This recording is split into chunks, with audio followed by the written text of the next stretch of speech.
Alors, donc pendant la séance précédente, nous avons fini par ce cycle de développement, en fait, qui essaie d'intégrer l'informatique traditionnelle, l'informatique du développement logiciel. Define, design, develop, integrate, test et répète. Tu répètes, hein, c'est un cycle. Donc, je parle de ce niveau. Et puis, le machine learning, donc ce niveau. Define, business understanding, collection des données, prepare, préparation des données, prepare, analyse, analysis, modeling, entraînement, évaluation, hypertuning, hyperparameter tuning, et puis integrate. B. Bon, je disais avant la pause, j'ai quelques éléments de réponse. Bon, je ne dispose pas vraiment de toute la réponse, mais j'ai quelques éléments de réponse. Bon, je vais vous donner deux logiciels, puis je passe directement. Il y a Kedro, enfin vous pouvez noter, hein, il y a Kedro, par exemple. C'est avancé, Kedro. On trouve Kedro. Kedro, monsieur. Kedro. K-E-D-R-O, Kedro. C'est quoi Kedro? Kedro, en fait, c'est un pipeline qui permet de faire du data ops. C'est-à-dire, on va essayer de mélanger le software engineering avec le machine learning dans le même pipeline. OK?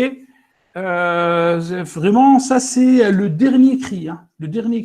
Vous allez trouver des push qui datent de 22 heures.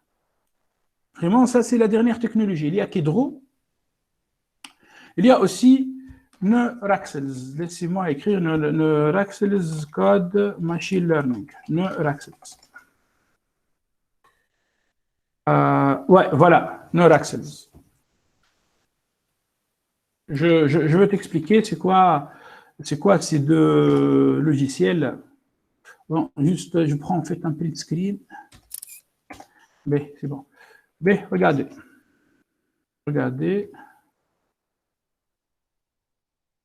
Neuraxels, en fait, tu l'installes, c'est simple, hein, tu fais pip install Neuraxels, ok?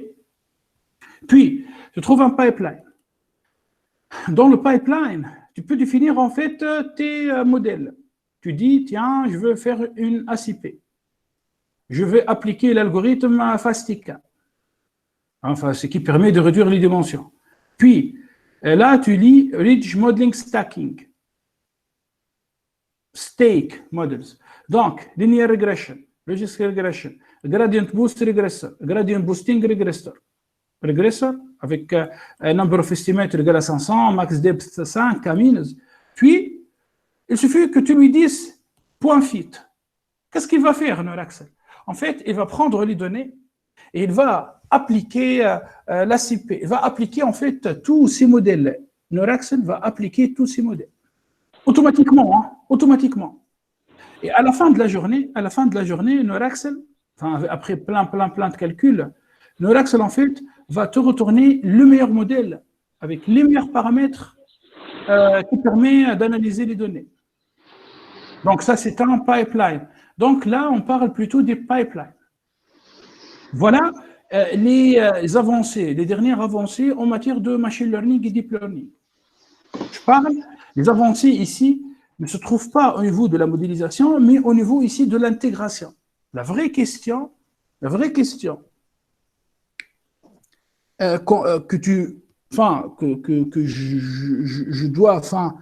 je dois trouver une solution pour vous et que toi, tu dois régler avant, bien dans l'entreprise, avant de rejoindre l'entreprise, ou bien avant d'aller à l'entreprise, ou bien pendant, c'est-à-dire ton travail dans l'entreprise, c'est ici.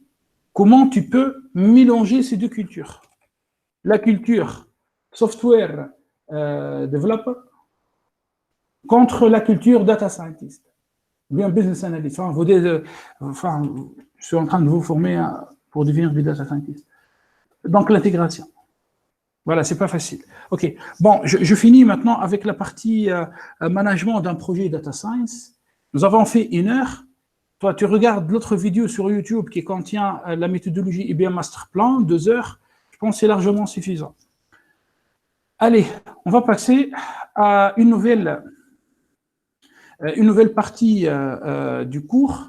Et à cet égard, s'il te plaît, je te demande d'ouvrir un fichier Jupyter Notebook. Allez, on va écrire du code. Donc, allumez vos environnements Jupyter Lab. Qu'est-ce qu'on va faire maintenant, d'ici midi 15? Ben, on va travailler sur la régression non linéaire. Sur la régression non linéaire. Enfin, notez bien, hein, Noraxel et Kedro. Ça intègre ce qu'on appelle un truc qui s'appelle AutoML, Automatic Machine Learning, AutoML. Donc pour l'instant, on est un peu loin. Hein. Enfin, l'année prochaine, tu vas étudier le deep learning et c'est là où vraiment tu vas faire le lien entre tout ça, entre tous ces éléments. Bon, je clique sur Python 3. Je viens ici, je change le nom du Jupyter Notebook, je mets régression non linéaire, régression non linéaire, et B1, 1. Tiens, B. Donc, je vais créer plusieurs cellules. Maintenant, qu'est-ce que ça veut dire régression non linéaire? Qu'est-ce que ça veut dire régression non linéaire? Bref, d'habitude,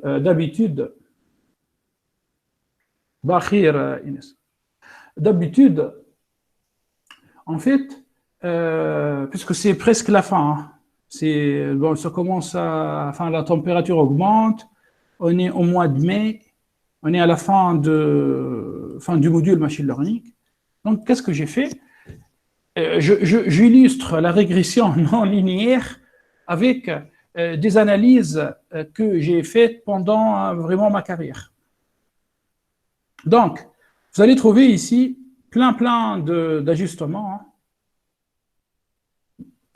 Regardez là, il y a des points avec des barres d'erreur, il y a en fait des courbes, il y a des ajustements, ce sont des ajustements non linéaires. Donc ça, c'est une régression non linéaire. J'ai fait ça en 2009. En 2009, j'ai bossé sur quelques téradoctets de données, Et j'ai commencé par fabriquer mon propre modèle. Chose rare maintenant. Maintenant, tu discutes avec un ingénieur informaticien, il rigole et tu dis ouais, mais toi, tu comprends pas, tu sais pas. Ou bien quelqu'un qui regarde une vidéo sur YouTube et puis il s'autoproclame data scientist. Bon, en 2009, j'ai fabriqué un modèle à 25 paramètres. Un modèle à 25 paramètres, c'est un modèle. Voilà, là, je vous montre le modèle. Hein. C'est une fonction de vraisemblance. Donc, tous ces P, PST, PS sigma T, ce sont des densités de probabilité. Et le modèle contient des exponentielles négatives, des exponentielles positives, des polynômes d'ordre 2, second order polynomial, des gaussiennes, 25 paramètres. Le but de mon analyse en 2009, à l'époque, j'étais au CERN, au Centre européen de recherche nucléaire, c'était de déterminer le temps de vie, déjà de détecter et de déterminer le temps de vie d'une particule qui s'appelle lambda B, qui contient 3 quarks, le quark U, le quark D, le quark B. Un quark, en fait, c'est une particule vraiment subatomique, qui constitue les protons, les électrons, ainsi de suite. Cette particule, en fait, vit pendant 1,2 10 puissance moins 12 secondes. 10 puissance, on parle de picosecondes. Hein. Regardez les barres d'erreur. Vraiment, pour faire cette tâche, Tu peux pas travailler avec une régression linéaire. Tu peux pas faire une régression linéaire. Tu peux pas faire une régression multilinéaire. C'est clair? C'est trop compliqué, hein? Oui, c'est trop compliqué. Tu construis le modèle, et puis tu analyses des données, tu analyses des téradoctets de données. Sauf que j'avais la grille de calcul scientifique au CERN des millions de processeurs. En 2009, hein, en 2009. Avant même le hype, c'est-à-dire avant même la création de la notion du cloud. À l'époque, on parle de grille de calcul scientifique. Donc, voilà à quoi rassemble ce qu'on appelle la régression non linéaire. Donc, les courbes, les distributions sont non linéaires. Là, je vous montre d'autres distributions non linéaires. Et là, peut-être, vous êtes un peu choqués. En fait, vous remarquez que chaque point contient une barre d'erreur. Oui. Voilà comment on analyse correctement les données. Pas comme maintenant. Hein.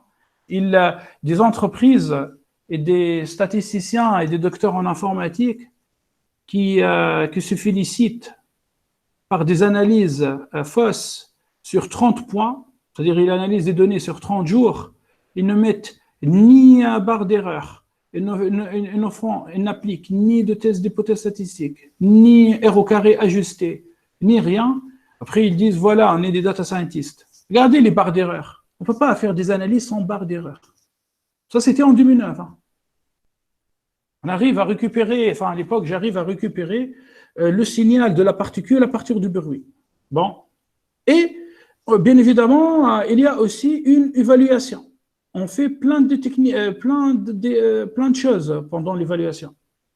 On applique des techniques Monte Carlo. Là, vous êtes en train de voir ici la fameuse courbe. Quand la quantité de données augmente, l'erreur diminue. Le trade-off, bias variance.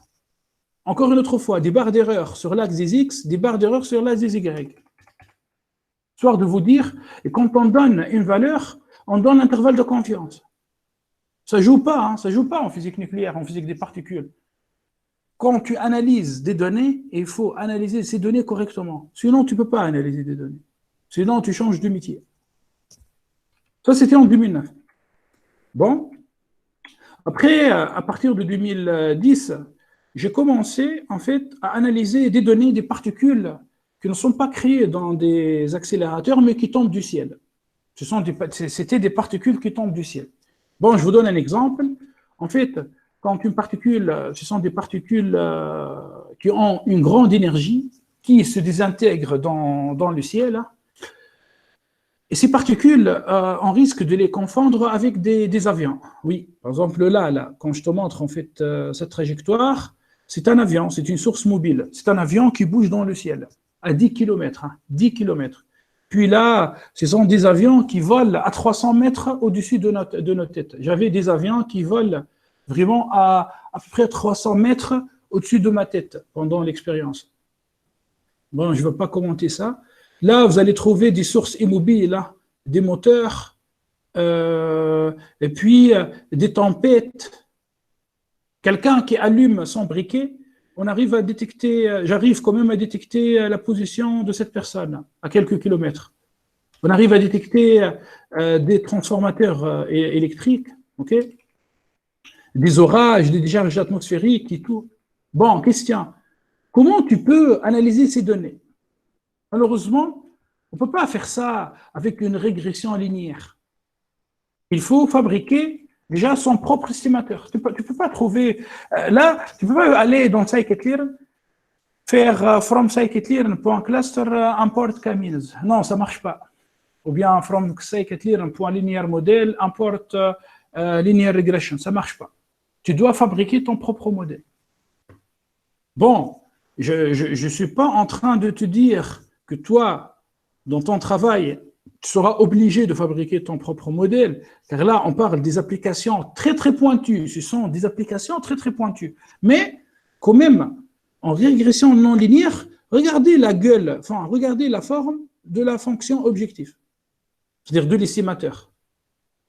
XS moins XI au carré, YS moins YI au carré, ZS moins ZI au carré, moins C au carré, TS moins TI au carré. Le tout au carré.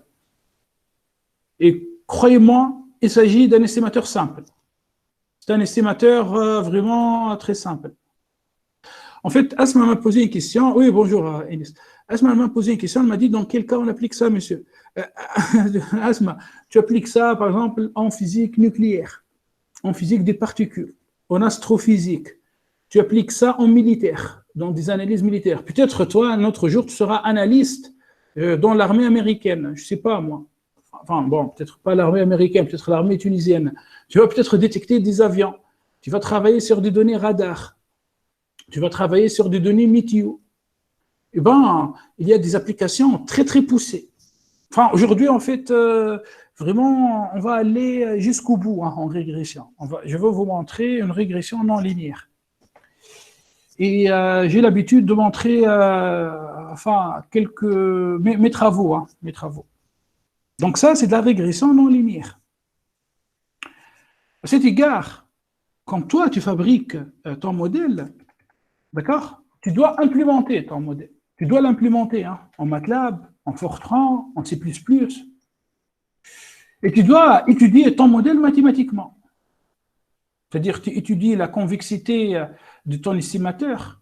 Tu regardes la dérivée première, tu regardes la dérivée seconde, tu regardes la matrice hessienne.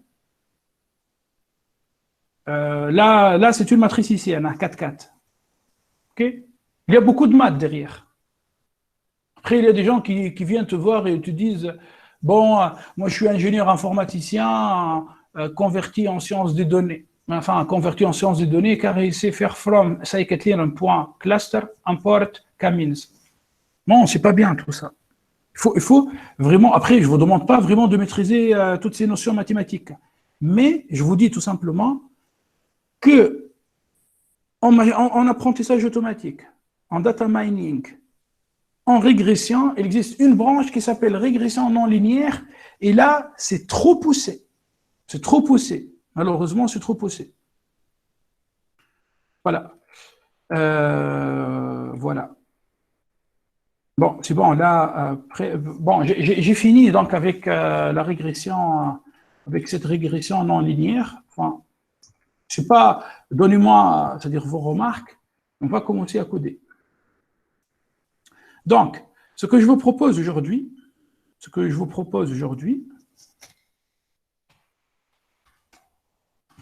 on va appliquer une régression non linéaire robuste sur cet ensemble de données. Regardez, sur cet ensemble de données. D'accord? Nous avons des points, d'accord? On va générer des points. On va générer des points. On va ajouter des barres d'erreur à ces points, c'est-à-dire on va ajouter une erreur gaussienne à ces points.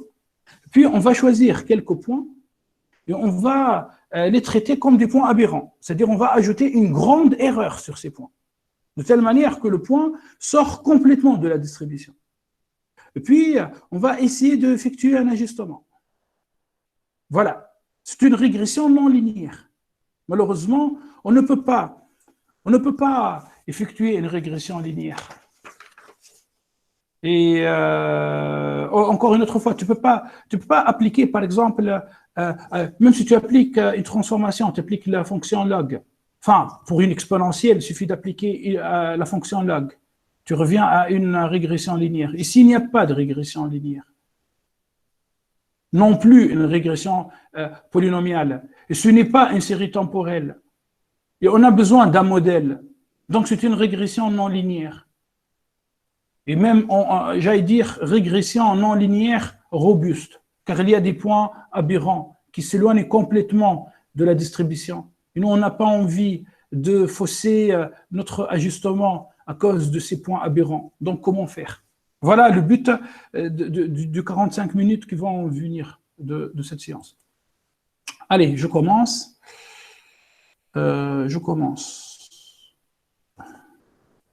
Bon, tout d'abord, je vais changer ici de code, je vais mettre Markdown et j'écris application, une régression non linéaire robuste. Voilà. OK. Se propose de générer des données selon un modèle non linéaire. Se propose aussi d'ajouter des erreurs gaussiennes à ces données. Se propose, on va ajouter des points aberrants. À la fin, on va appliquer un modèle de régression non linéaire robuste pour retrouver les paramètres de départ. Voilà. Voilà notre travail. Voilà les étapes. On va articuler notre travail selon ces étapes. Allez. Session de code. Allez. Session de code. C'est un Markdown. Attention, mettez ça dans un Markdown. De toute manière, je vous enverrai le code après. Allez. Évidemment, on va commencer par importer ou bien par charger les librairies de base.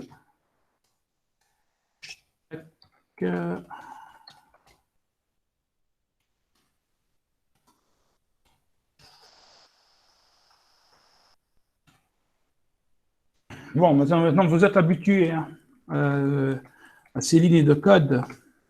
C'est du code. Et bon, allez. Tout d'abord, je vais vous donner le modèle. Je vais vous donner le modèle. Bon. Soit le modèle suivant. Je vous donne le modèle. Je vais écrire en latex. Donc, notre modèle, c'est une fonction f et a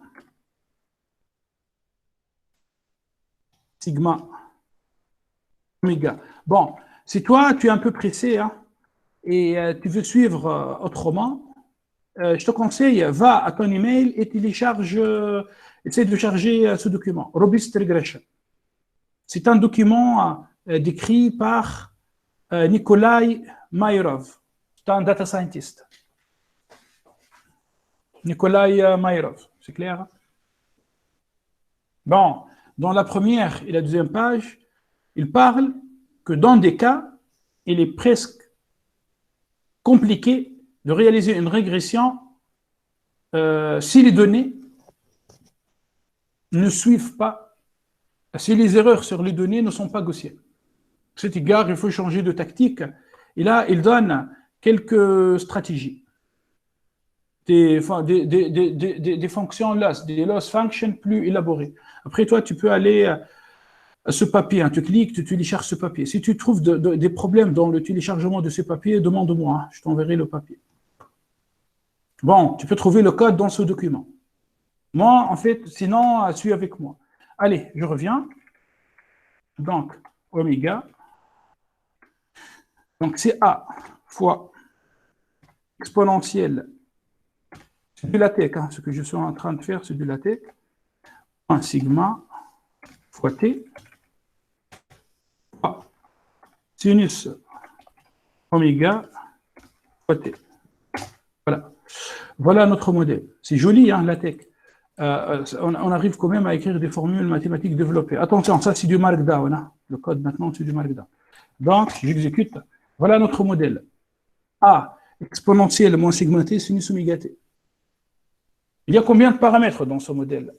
3. A, sigma, oméga. La variable explicative, c'était l'axe des x, c'était. Et bien sûr, la variable cible, c'est y, c'est f de t, a, sigma, oméga. Bien sûr, question, est-ce qu'on peut linéariser ce modèle?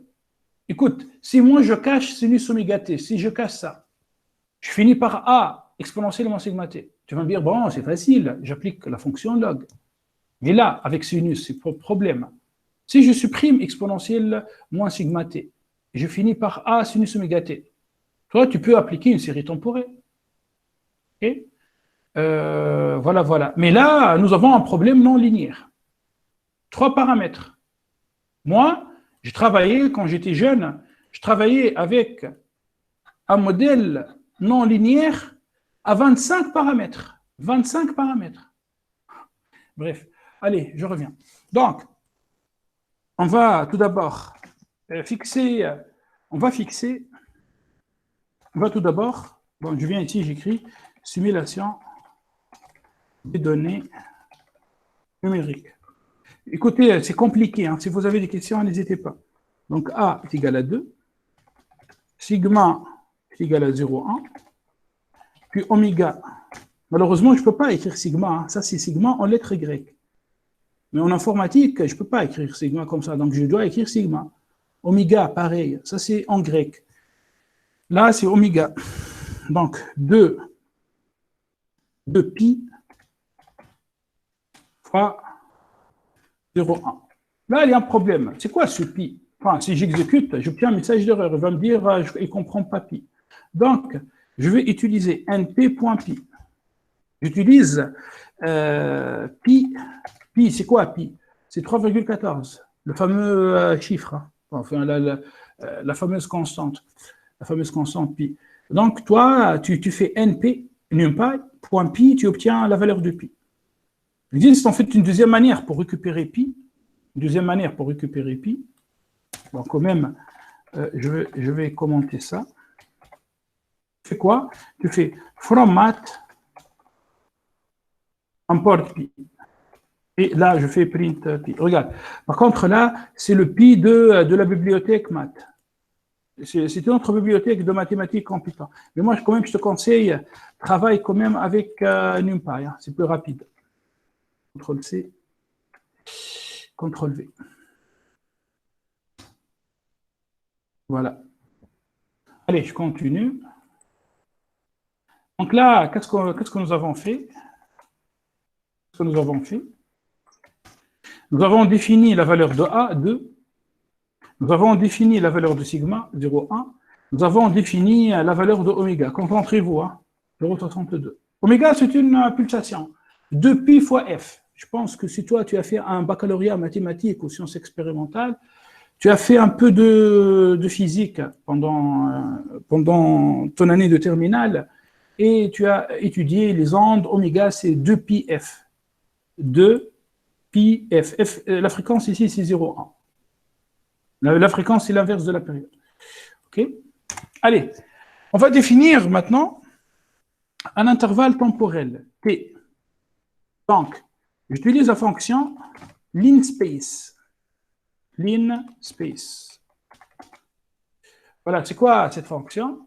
Cette fonction permet de retourner c'est-à-dire un intervalle divisé.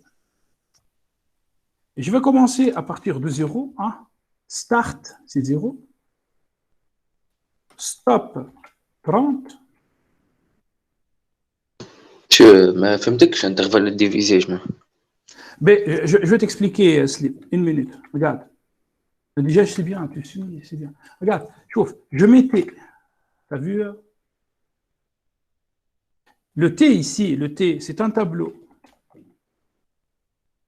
En fait, on va, chauffe, regarde, c'est simple. On va prendre une valeur minimale.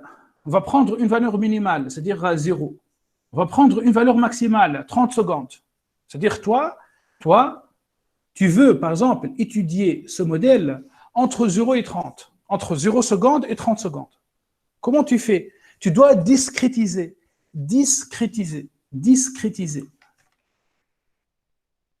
Regarde. Discrétisation.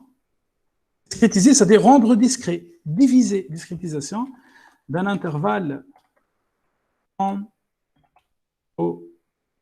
temporel. Un intervalle temporel. Bon, je prends T-min, l'instant initial, c'est 0 secondes, T-max, c'est 30 secondes. Là, je viens, je mets T-min, T-max. Regardez, je vais diviser par 2. je vous montre T. Tu vois, 0,30. Si je divise par 3, je te montre T. 0,1530. C'est-à-dire, tu vas prendre un point en 0, un point en 15 secondes et un point en 30 secondes. Si je divise par 10, tu vois, 0, 3,33, 6,66, 10 jusqu'à 30. Et si on divise par 30, par exemple, si on divise par 30, boum, j'ai 30 points. 130 points espacés. Est-ce que c'est clair? C'est bon, Salim, j'ai répondu à ta question? Oui, monsieur. Ça va? Merci. Pas de quoi. Essayez quand même, s'il vous plaît, d'apprendre cette nouvelle fonction, linspace. Hein. Essayez d'apprendre cette nouvelle fonction, linspace. Il existe bien évidemment d'autres fonctions, mais je n'ai pas ça en tête maintenant. Allez. Bon, tu vas me dire à quoi ça sert cet intervalle. Regarde ce qu'on va faire. En fait, allez-y. On va fabriquer quelques données sans erreur. Donc, je viens ici. J'écris Y. C'est quoi Y? Là, Y, c'est A. Je mets A. Regardez ici, hein, le modèle A. Donc ici, je viens ici, je mets A. Bon, je dois me débarrasser de ça. Je mets A. Fois exponentielle. Comment je fais pour récupérer la fonction exponentielle? J'utilise NumPy. np.exp. Moins quoi? Sigma. Fois T. Tu vois? A. Fois. Exponentielle, np.exp. Moins sigma T. Fois. Là, j'ai sinus. Donc, j'écris np.sinus. Oméga fois T. D'accord? Je t'envoie ça, que tu puisses exécuter. J'exécute. Allez, on visualise maintenant. PLT, T, virgule Y. Je mets R plus, je mets RP, pentagone. J'exécute. Boom. Ah, c'est joli. Hein? Nous avons généré des points. Nous avons généré 30 points. Voilà les 30 points. Tu vois? 1, 2, 3, 4, 5, 6, 7, 8, 9, 30 points. Les 30 points ici, regardez l'axe des X. Regardez l'axe des X. L'axe de T, quoi, varie entre 0 et 30. Et ces points sont espacés avec le même espace, le même intervalle. Et là, à l'axe des Y, nous avons moins 1 jusqu'à 1,5. Bon, on va travailler un peu. Hein. Allez, on va travailler un peu tout ça. J'écris axe de temps entre 0 et 30 secondes, hein, par exemple, hein, 30 secondes. PLT Y label. Axe des Y. PLT title. Étude d'un modèle non linéaire. J'ajoute PLT grid. J'ajoute une grille. Ah, Y label, hein, il n'y a pas de M ici. Bon, voilà, on obtient ça. Bon. Si j'ajoute là juste une interpolation, j'obtiens cette courbe. C'est juste pour guider les yeux. Hein. Attention, cette courbe n'est pas un ajustement. Cette courbe ne représente pas un ajustement. La courbe ne représente pas un ajustement. C'est juste pour guider les yeux. C'est clair? Voilà. Bon, là, si moi, en fait, je prends ces données générées à l'aide de ce modèle, A, NP exponentiellement sigma T, NP sinus oméga T, et j'ajuste ces données, bien évidemment, je vais retrouver A, sigma et oméga. Je vais retrouver le 2, le 0,1 et le 0,62 pour oméga. C'est pas fameux, c'est facile. Là, c'est une régression non linéaire, aucun souci, mais elle est facile. Nous, qu'est-ce qu'on veut faire? On veut encore compliquer la vie. On veut compliquer la vie pour notre modèle. C'est-à-dire, on va ajouter des erreurs. Les données dans la vie réelle viennent entacher avec des erreurs. Tu ne peux pas trouver des données sans erreur. Tu vas finir par des données manquantes, des données erronées. Il y a des clients qui vont mentir. Oui, les gens mentent. Oui, ce sont des menteurs. Pas tout le monde, mais il y a beaucoup de menteurs. Eh ben, comment tu fais, toi, pour savoir est-ce que tes données, ce sont des données correctes ou bien des données bruitées? Il y a du bruit, hein, c'est ça la nature. Dans notre monde n'est pas idéal. Il y a beaucoup de bruit. Il y a beaucoup d'erreurs dans notre monde. Donc, qu'est-ce qu'on va faire? On va ajouter des erreurs. Regardez comment on fait. Bon, si c'est clair jusqu'à maintenant, je continue. Hein. Arrêtez-moi s'il y a un problème. Je vais définir un niveau de bruit, noise, d'accord? Un niveau de bruit et noise. Puis, bon, laissez-moi ici quand même écrire génération des erreurs afin de les ajouter aux données Y. Voilà. Donc, j'ai défini noise, puis je vais utiliser le sous-module MP random. Et dans ce sous-module, il existe une classe qui s'appelle random state. Et dans cette classe, on va fixer un random state. Donc, un random state. Et pas, on va générer des données aléatoires. Donc, il faut quand même fixer un random state. Bon, afin que les résultats soient les mêmes dans notre classe, on va écrire random state égale à 0. C'est clair? Puis, je viens ici, je vais instancier RND, MP random state, d'accord? Bon, je fais ça, d'accord? Donc, RND ici, c'est un objet. Bon, je vous envoie ça. Clair? Dans RND, il existe un générateur de nombres aléatoires. Regardez, par exemple, je vais générer 2 nombres aléatoires. Je vais générer 10 nombres aléatoires. Je vais générer 100 nombres aléatoires. Je vais générer 1000 nombres aléatoires. Bon, là, tu vas me demander, selon quelle loi on génère? Quand on génère de nombres aléatoires, il faut toujours poser cette question. Selon quelle loi? Toi, tu as étudié la probabilité continue discrète. Il existe plusieurs lois. Loi uniforme continue, loi uniforme discrète, loi normale, loi exponentielle décroissante, loi de Poisson, loi de Bernoulli, loi binomiale, loi hypergéométrique, la loi de Pareto, plein de lois de probabilité. Quand tu lis rand n, c'est simple, soit tu me mets un point d'interrogation et tu lis Standard Normal Distribution, c'est la loi normale centrée réduite, ou bien tu vérifies, regarde, là c'est 10 000 valeurs, vas-y, trace-moi ça, PLT East, trace, boum, c'est une gaussienne. Bon, c'est la loi normale centrée réduite. Regardez, l'espérance c'est 0, et l'écart type est égal à 1. Bon, je mets un point virgule quand même pour éliminer la sortie indésirable, j'obtiens ça. Bon, après, tu vas me dire, est-ce qu'on peut améliorer le résultat? Oui. Je fais bins égale à 100. C'est beau, hein? Tu vois la gaussienne? Elle est belle, la gaussienne. Entre 0 et 1, la cloche. 100 000. Voilà, c'est une gaussienne. Est-ce que c'est clair par rapport à la génération de nombres aléatoires? Oui. Bon, tu vas me demander, merci Salim, tu vas me demander, dans quel cas on applique, pourquoi on doit générer de nombres aléatoires? Ben, parfois, toi, tu as envie de tester tes modèles. Tu veux tester tes modèles. Et ben, pour tester tes modèles, tu dois générer des données numériques. Comment on fait pour générer des données numériques?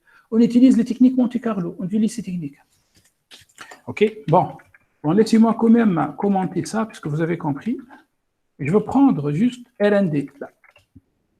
Je prends juste ça. Bon, on ne va pas bien sûr générer 10 000 valeurs. Question, on a combien de points, nous? Nous avons combien de points? Nous avons en fait 30 points. 30. Je fais tes points size. Oui, Asma, pour le nombre de points, toi, tu peux faire tes points shape. Sauf que tu obtiens un tuple. Pour déterminer le nombre de points, tu fais tes points shape. Tu obtiens un tuple. Comment tu fais pour récupérer 30? Tu fais ça. Tu fais ça. Point shape 30. Tu vois, T, point shape, 2 crochets, 0 pour obtenir 30. Est-ce qu'il existe une technique plus facile? Oui. T point size. R, T point size. T point shape, c'est lourd. T point size, c'est mieux. N'oubliez pas, il s'agit en fait d'un tableau bidimensionnel. Donc, quand je fais RND, rand, n, T point size, j'obtiens 30 valeurs, selon la loi normale centrée réduite. C'est clair? Donc, ces valeurs, on va aller les multiplier par noise. C'est quoi noise? C'est 0, 1. Et on va dire, ça c'est notre erreur. Là, notre erreur. C'est-à-dire, sur le premier point, on va ajouter 0,17. Tu vois ce point-là, on va le décaler en haut avec 0,17. Ce point-là, on va le décaler en haut avec 0,04. Et puis, on va décaler des points vers le bas. Donc, en fait, les points vont partir du haut vers le haut et vers le bas. On va déstabiliser les points pour rendre la tâche plus compliquée pour notre modèle. C'est clair? Voilà. Bon, regardez maintenant. Je viens ici, je prends le même code. Je prends le même code. Je prends cette ligne, c'est clair. Et regardez bien, hein, au lieu de mettre Y, je vais mettre Y plus error. Et je change de couleur. Je mets, par exemple, green square. Green square. Comme j'exécute. Tu vois? Les points verts, ce sont des points perturbés. Les points rouges, ce sont les vrais points générés selon le modèle. Les points verts, ce sont des points aléatoires. Donc, là, qu'est-ce qu'on dit? On dit, c'est bon, je vous ai envoyé tout le code. On dit que nous avons ajouté des erreurs sur nos points. Et ce sont des erreurs gaussiennes. Regardez, par exemple, cette erreur ici. Le point rouge ici, c'est beaucoup déplacé. Bon. D'accord. Maintenant, on ne va pas s'arrêter ici. Hein. On ne va pas s'arrêter ici. On va encore compliquer. Qu'est-ce que ça veut dire compliquer? En fait, on va ajouter des points aberrants. On va ajouter des points aberrants. Bon, afin de vraiment ne pas compliquer la vie pour le modèle, on va ajouter par exemple 5 points aberrants. Donc, je fais rnd rand int 0 t.size puis number of outliers. Bon, j'exécute, j'obtiens un message d'erreur, c'est normal. Il me dit, donne-moi le nombre des points aberrants. OK? Je vais lui définir tout ça. Hein. Number of outliers, par exemple, je lui donne 5. Je génère, regardez, là, j'ai choisi. Donc, parmi ces 30 points, j'ai choisi 5 points aberrants. C'est-à-dire le point numéro 15, le point numéro 4, le point numéro 9, le point numéro 10 et le point numéro 26. Par exemple. Hein. Bon. Laissez-moi envoyer ça dans Outliers. Puis, je prends l'erreur de tout à l'heure. Et je lui donne Outliers. Donc, je lui donne outlier, c'est-à-dire je lui dis les points générés par rand-in, par ce générateur de nombres aléatoires, selon la loi uniforme discrète. Rand-in, rand-int, c'est une loi uniforme discrète. On va prendre leur erreur et on va multiplier cette erreur, par exemple, par 35. D'accord? Regardez, bon, je vous envoie ce code quand même. J'exécute. OK. Allez, on va tracer. C'est bon, là, j'ai exécuté. Je prends tout ça, CTRL-C. Je fais ça. Je prends ce bout de code. Je vais le mettre ici. OK. Allez, on va exécuter tout le code. Hein. On va exécuter tout le code. J'exécute. Ah, regardez. Ah, maintenant, c'est trop compliqué. Les points rouges représentent les points créés à partir du modèle mathématique. Les points verts, ce sont des points créés à partir des points rouges à l'aide d'une erreur gaussienne. C'est-à-dire on ajoute une erreur gaussienne. Parfois, elle est positive, parfois, elle est négative. Cerise sur le gâteau, il existe en fait des points, 5 points aberrants. Qu'est-ce que ça veut dire 5 points aberrants? C'est-à-dire où l'erreur est devenue très très grande. L'erreur est devenue très très grande. Regardez ce point-là, comment il sort de la distribution. C'est dingue. Hein? Maintenant, question. Bon, là, tu vas me dire, oui, c'est un point aberrant, c'est une erreur, on va supprimer ce point. Ce point ne représente pas la réalité. OK? Mais dans la vraie vie, regarde comment les données se présentent pour toi. Dans la vraie vie, je vais commenter cette ligne. Regarde, concentre-toi. Hein. Je vais commenter cette ligne. Et je vais te donner la vraie vie. Voilà la vraie vie. Ça, c'est la vraie vie. C'est-à-dire, toi, un autre jour, quand tu vas analyser des données, tu vas finir avec les points verts. Tu n'auras pas les vrais points. Personne ne peut avoir la vérité. La vérité, en fait on ne peut pas avoir la vérité. Et malheureusement, je n'ai pas un cristal ball. Hein. C'est-à-dire, si toi, tu veux prédire le futur, tu peux aller contacter Madame Mirma. Je rigole. Personne ne peut prédire le futur. Personne ne peut en fait connaître la vérité. Quoi. Les points rouges, la vérité. Malheureusement, tu ne peux pas les avoir dans tes données.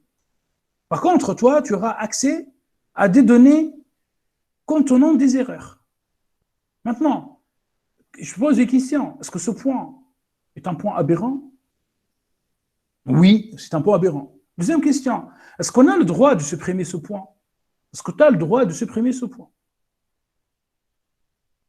Ben, si tu supprimes ce point, eh ben, que t'empêche de supprimer ce point? Ben, de supprimer ce point. Eh ben, on commence à faire du n'importe quoi. Vraiment, ce sont des vraies questions. Hein. Notre problème maintenant, c'est un problème inverse. On va donner au modèle de régression ces données, et on va lui demander, hein, bien évidemment, ce sont des données erronées, hein, il y a des erreurs, entachées d'erreurs gaussiennes, et puis il y a des erreurs systématiques. Est-ce que c'est clair? Hein, c'est compliqué. Alors, ce que je suis en train de vous raconter est très compliqué. C'est de la régression non linéaire. En fait, je suis en train de vous parler de mes travaux de recherche, de ma thèse. Si ce n'est pas clair, vous me dites. Hein. Ben, toi, tu vas donner ces points à ton modèle. Tu vas construire un modèle. Et tu vas demander à ce modèle de te reconstruire la valeur de A, la valeur de sigma et la valeur de oméga. 3 paramètres. C'est clair? Bon. OK. Allez, je vous envoie quand même ce code. Juste حاجة بركة مسيو اطلع شوية لفوق مسيو Oui. البارتي نتاع الرند هذيك ما فهمتيش مسيو هيك مسيو الوقت اللي حطيت الاوتلايرز ايكال 5 الليلة اللي من بعد هذيك Omar, en fait là, regarde, écoute, nous, qu'est-ce qu'on a voulu? On n'a pas voulu uniquement ajouter des erreurs gaussiennes. Ajouter des erreurs gaussiennes, c'est facile. Hein. C'est facile. Regarde quand tu ajoutes des erreurs gaussiennes. Les points sont assez proches des points rouges. Mais maintenant, notre étude devient intéressante quand toi, tu ajoutes des points aberrants. Maintenant, la question, comment tu fais pour ajouter les points aberrants?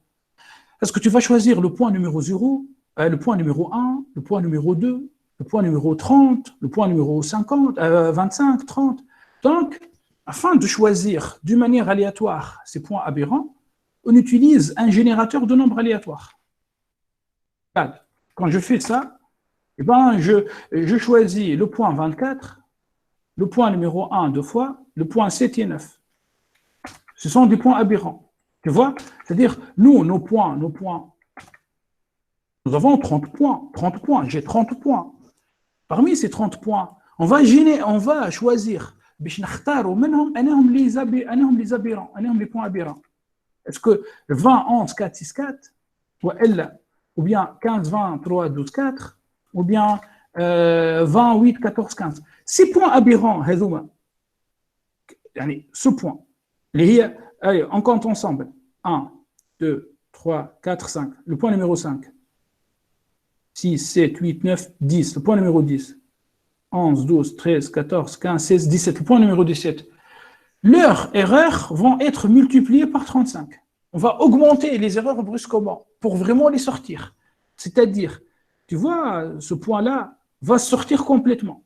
Voilà, voilà, Omar, voilà pourquoi j'ai ajouté ce bout de code. C'est pour ajouter des points aberrants. Bon, toi, tu vas me demander pourquoi j'ajoute des points aberrants. En fait, c'est pour s'écarter des erreurs gaussiennes.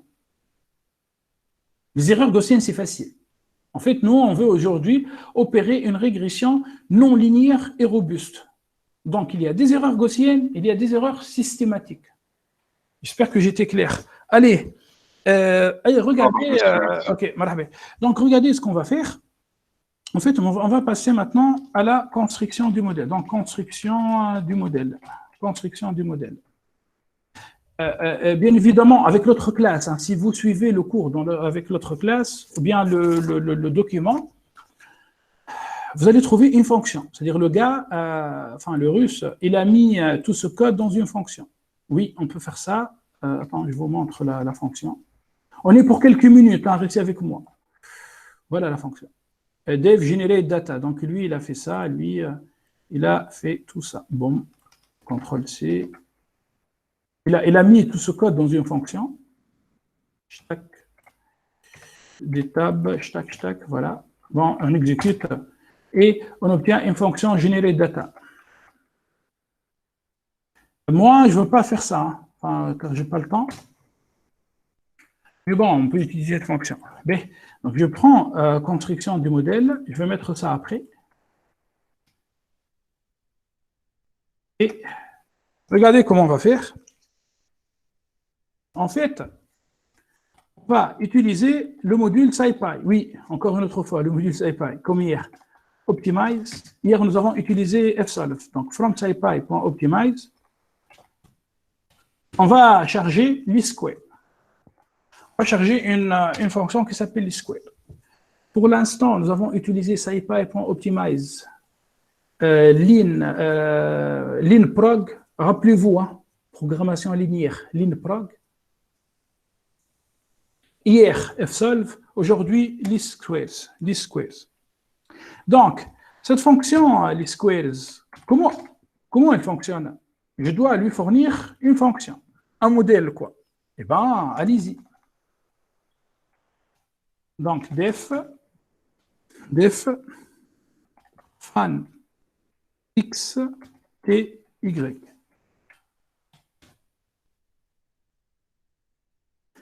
Ce qu'on trouve dans cette fonction, je prends ce modèle, je vais prendre ce modèle. Comment on fait, nous, pour réaliser une régression? On ne fait pas y, moins y chapeau. Eh bien, ça, c'est y, théorique. Y chapeau, c'est ça. Y, pardon. Y chapeau, c'est ça. C'est ça, y chapeau. Estimé. Par contre, y, c'est ça. C'est y plus erreur. C'est clair? Allez, on va faire ça, on va implémenter ça dans le modèle. Donc, bon, laissez-moi quand même trouver y. Elle est où l'expression de y? Tiens, elle est là. Boum. Je viens ici, je fais CTRL-C. Je viens ici, je fais CTRL-V. Je prime ça. Je viens ici, je mets moins y. Tu vois, je mets moins y de l'autre côté. Bon, je peux mettre y moins, mais bon, je mets moins y de l'autre côté. Maintenant, le a, c'est le paramètre numéro 1. C'est le paramètre numéro 1. Le sigma, c'est le paramètre numéro 2. Le oméga, c'est le paramètre numéro 3. J'exécute. J'ai maintenant en fait une fonction fan. J'ai une fonction fan. Qu'est-ce qu'on va faire maintenant?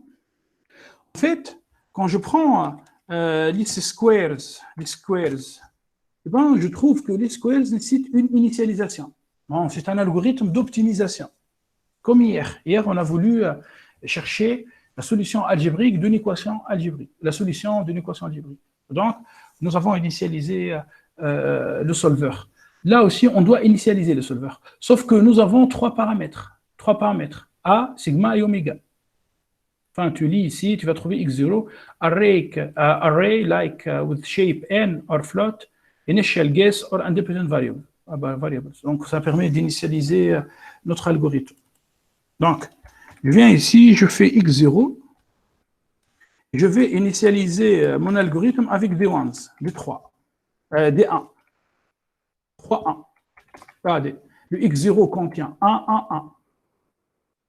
Le premier paramètre, n'oubliez pas, ce a, c'est-à-dire lui, il va commencer à partir de 1 pour trouver 2. Le deuxième paramètre, c'est sigma. Et lui, il va commencer à partir de 1 pour trouver 0, 1.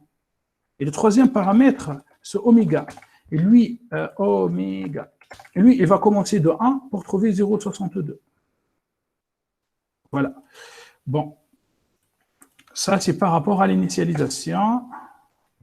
Je vous donne le code. Bon. On est en fait pour quelques minutes là. B.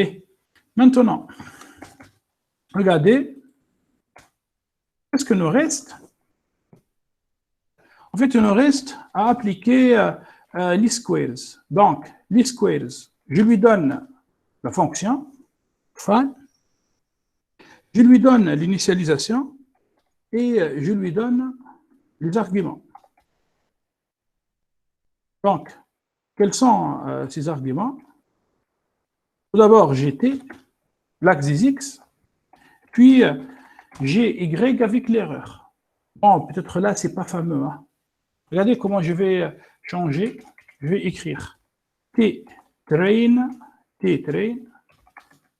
reçoit t, y-train reçoit y plus error. Voilà. Donc là, je vais mettre plutôt t-train et y-train. J'exécute. Ben, le code fonctionne. OK. Le code fonctionne. Et qu'est-ce qu'il donne? Voilà, il donne ses valeurs. 4, 0,17, 0,53. 4, c'est pour A. A, c'est 2. Il a trouvé 4. Sigma est égal à 0,1. Il a trouvé 0,17. Oméga est égal à 0,62. Il a trouvé 0,53. Enfin, c'est pas fameux, hein, c'est pas bien. Là, c'est une régression. Là, il s'agit d'une régression au sens du moindre carré, okay, mais qui est déstabilisée. La régression, elle est déstabilisée avec... Bon, laissez-moi quand même ici mettre résultat. J'envoie tout ça dans résultat. Déstabilisé par les points aberrants. Résultat égal sont des points aberrants. Après, si tu veux récupérer les x, tes paramètres, tu fais x, résultat.x. Bon, quand même, je te donne ça. Tac, tac. C'est bon. Allez. CTRL V. B. Très bien. Bon, on peut quand même, on peut tracer ces résultats. Hein, on peut tracer tout ça. Comment je fais? Je veux prendre ce bout de code. Je prends ce bout de code et je viens ici.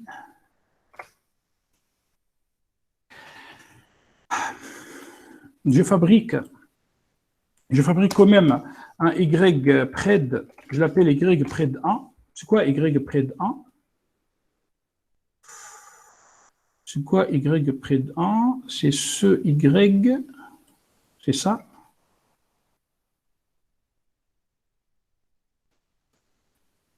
Au lieu de A, je vais mettre résultat, point x de 0.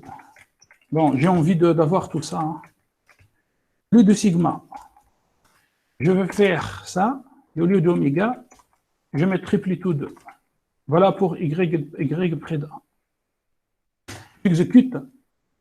Je viens ici, je mets y près de 1. Je change de couleur. Je vais changer de couleur. C'est y trait.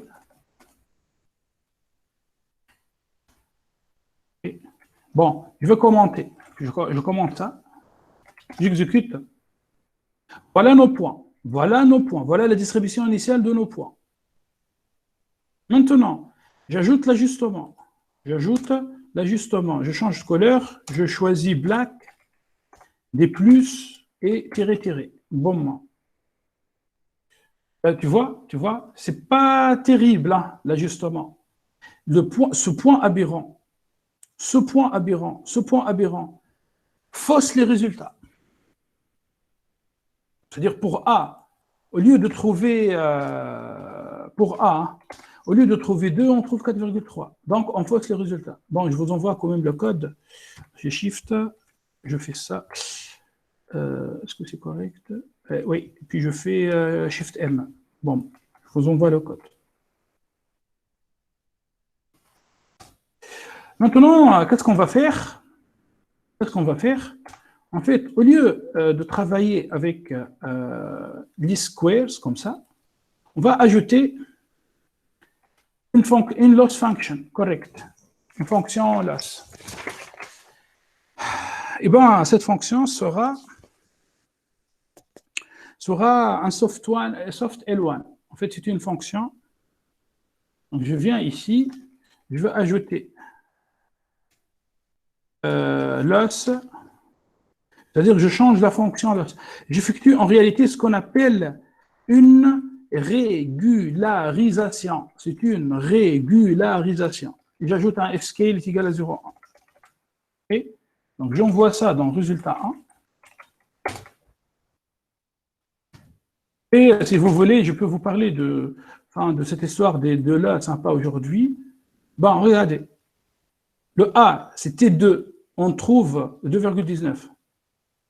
Le sigma, c'était 0,1. On retrouve 0,1, 0,5. Et l'autre, on retrouve 0,62. On arrive à récupérer le oméga. Bon, c'est mieux quand même. C'est-à-dire, quand on change la fonction loss, the loss function, mais les loss functions sont définies hein, dans le document. Vous allez trouver hyperloss, Huberloss, smooth approximation to absolute value loss, soft L1 loss. On utilise cette fonction pour prédire. Cauchy loss et loss by arctan. Il y a beaucoup de maths. Hein, Bon, là, je suis en train de cacher toutes les mathématiques derrière le code. Bon. Donc, c'est bon maintenant pour résultat 1. Maintenant, si on veut récupérer les paramètres de résultat 1, tu fais résultat 1.x. D'accord? Regardez, je viens ici, je prends tout ça, je vais coller y de près et je fais résultat 1. Résultat 1 et résultat 1. Maintenant, on va superposer deux courbes. OK. Donc, je vais supprimer le moins ici. Je change de couleur. Hein. Je mets B pour blue. Et allez-y, je trace. Bon, c'est joli. Hein. Vraiment, c'est joli. Hein. Bon, attendez, je vous mets ça, je vous mettrai ça ici. Et regardez le code, on finit avec ça.